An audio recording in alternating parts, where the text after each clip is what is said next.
ang kaligtasan ng mga hindi Hudyo. Ngayon, ito naman ang sasabihin ko sa inyong mga hindi Hudyo. Ginawa akong apostol ng Diyos para sa inyo, at ikinararangal ko ang tungkuling ito. Baka sakaling sa pamamagitan nito ay magawa kong inggitin ang mga kapwa ko Hudyo para sumampalataya ang ilan sa kanila at maligtas.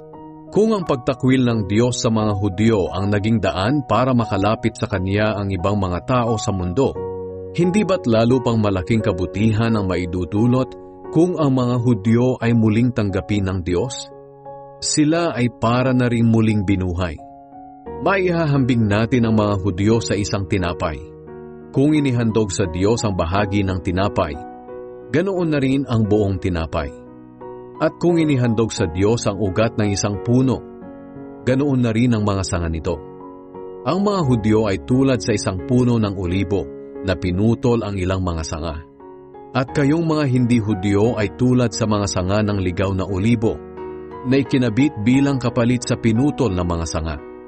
Kaya nakabahagi kayo sa mga pagpapala ng Diyos para sa mga Hudyo. Pero huwag kayong magmalaki na mas mabuti kayo sa mga sangang pinutol.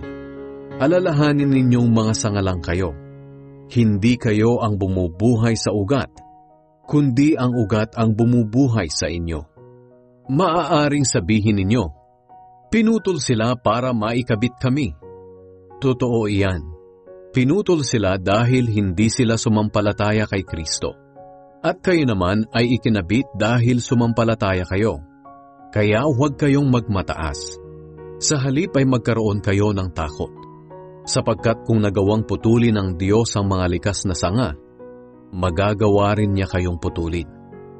Dito'y makikita natin ang kabutihan at kabagsikan ng Diyos.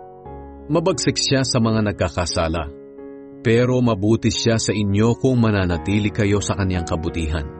Pero kung hindi, kayo man ay puputulin din. At kung hindi na magmamatigas ang mga Hudyo kundi sasampalataya, ikakabit din silang muli sa puno, dahil kaya itong gawin ng Diyos.